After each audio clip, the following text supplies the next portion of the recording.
नमस्कार। आज हम फिर से बालों में मेहंदी लगा रहे हैं और अभी आप देख सकते हैं ये बालों में बहुत अच्छे से कॉम्ब कर रही है। वो कॉम्ब क्यों कर रही है? क्योंकि इनको बालों में मेहंदी लगने के बाद इचिंग होती है। तो ये इचिंग क्यों होती है? इसके बहुत सारे रीज़न होते हैं। तो इनको बालों में डैंड्रफ है। अगर हम 5 से 7 मिनट अगर ड्राई कॉम्ब करेंगे तो जो चिपकी हुई डैंड्रफ है वो हमारी निकल जाएगी, तो वो इतनी इरिटेट नहीं करेगी। इसीलिए हम कम से कम 5 से 7 मिनट अगर हमारे सर में डेली कॉम्ब कर लें बिना ऑयलिंग के भी, तो इसके 2 फ़ायदे होंगे। अगर डैंड्रफ है तो भी निकल जाएगी और दूसरा ब्लड सर्कुलेशन बढ़ेगा, जिससे प्रॉपर ऑक्सीजन पहुंचेगी रूट्स तक और हमारी हेयर ग्रोथ होगी। और इचिंग होने का दूसरा कारण ये कि कई लोग शावर कैप नहीं पहनते हैं। कोई बात नहीं, अगर आपके पास शावर कैप नहीं है, लेकिन आप किसी भी पॉलीथीन से भी इसे कवर कर सकते हैं, लेकिन मेहंदी को सुखानी नहीं चाहिए। जब मेहंदी सूखती है तो हमारा स्कैल्प टाइट होने लगता है और फिर इचिंग स्टार्ट हो जाती है। तो इसका सॉल्यूशन यही है कि बिना शावर कैप के हमें नहीं रहना है। भले हम 4 घंटे 5 घंटे जितनी हम रख सकते रखें मेहंदी, लेकिन सुखानी बिल्कुल भी नहीं है। और इचिंग का दूसरा सबसे बड़ा कारण जो जैसे मैंने अभी बताया कि डैंड्रफ का होना, तो डैंड्रफ भी हमारी 2 तरह की होती है। एक डैंड्रफ होती है ड्राई और दूसरी होती है ऑयली।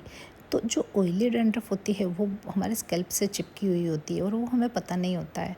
तो हम जब कॉम्ब नहीं करते हैं तो हमारे स्कैल्प से चिपकी ही रहती है और फिर जब हम मेहंदी लगाने लगते हैं तो उसके बाद हमको इतनी भयंकर इचिंग होती है, ऐसा लगता है कि कुछ कॉम्ब वगैरह डाल के अंदर सर में खुजाल है हम।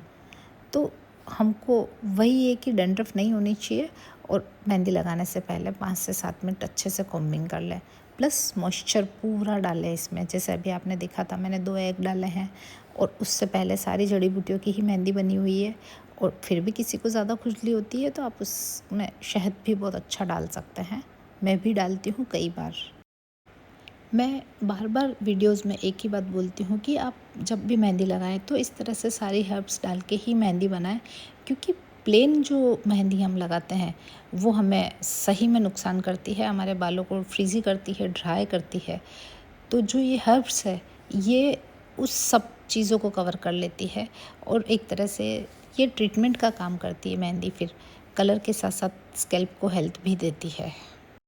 मेहंदी तो जैसे हम महीने में 1 या 2 बार ही लगा पाते हैं, पर हमको इसके बीच जो टाइम है उसमें हमको हेयर केयर ज़रूर करनी है।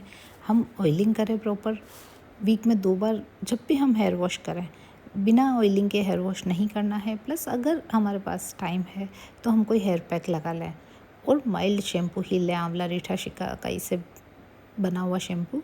तो उससे आपका कलर भी टिकेगा और बाल भी हेल्दी रहेंगे।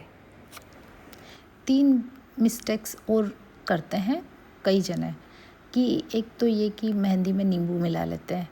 तो नींबू तो किसी भी फॉर्म में हमको हमारे बालों में नहीं लगाना होता है, क्योंकि प्योरली एसिड होता है। दूसरा ये कि दही से लिक्विड कर देते हैं, तो दही हमेशा कलर को काटता है। दही में लैक्टिक एसिड होता है जो कलर को डल करता है। जैसे हम अगर हमारे फेस पर लगा रहे हैं तो हमारा कलर फेयर होता है और वो जो हमारी टैनिंग वगैरह होती है उसको दही निकाल देता है, उसका लैक्टिक एसिड। तो सेम उसका वही काम है कि जो मेहंदी का पिगमेंट है उसको भी वो कम करता है। तो इसलिए हमको बालों में भी दही नहीं डालना है। और तीसरा ये कि कई जने बहुत सारी कॉफ़ी डाल देते हैं कलर के लिए। कलर देती है कॉफ़ी, लेकिन उतनी हार्डनेस देती है बालों में। इसलिए कॉफ़ी को तो स्किप करें तो ही ठीक है। हाँ, अगर किसी को डार्क ब्राउन या बरगंडी शेड चाहिए तो उसमें थोड़ी कॉफ़ी डाल सकते हैं, अदरवाइज़ कॉफ़ी को स्किप करें तो ज़्यादा अच्छा रहेगा। कॉफ़ी की जगह आप कत्था डाल सकते हैं। दही सिर्फ मैं मेहंदी में डालने के लिए मना कर रही हूँ, बाकी तो दही हमारे बालों के लिए बहुत अच्छा मॉइस्चर देता है, प्लस शाइनिंग देता है हमारे बालों को।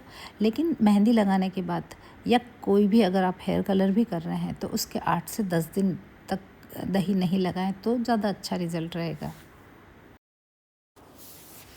लेकिन जिनके एग चलता है वो वीक में 1 बार भी एग और हनी लगाएंगे तो उनके बालों में बहुत अच्छी सी शाइनिंग आएगी, नेचुरल शाइनिंग।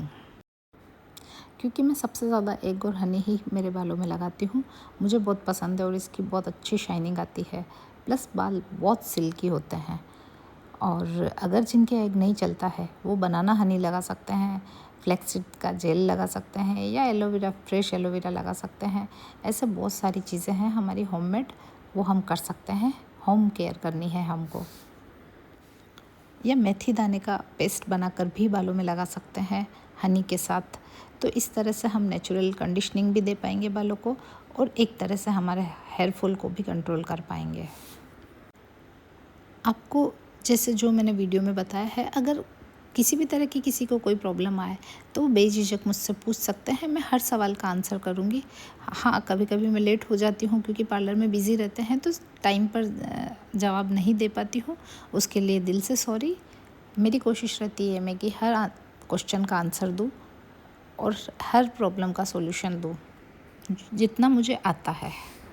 हर्बल मेरा फेवरेट सब्जेक्ट है और मेरी रिसर्च हमेशा चलती रहती है, स्किन हो, बाल हो। तो मैं जितना मुझे नॉलेज है उतना मैं आपको बताने की कोशिश करूँगी। मैं यही चाहती हूँ कि मेरी वजह से अगर किसी को 1% भी फ़ायदा हो तो मुझे वो बहुत अच्छा लगेगा और मेरी मेहनत सक्सेसफुल हो जाएगी। मेहंदी लग चुकी है, अभी हम इनको शावर कैप पहना देंगे और ये इनके घर पर ही हेयर वॉश करेंगे, इसलिए हम इनका आफ्टर रिज़ल्ट नहीं बता पाएंगे।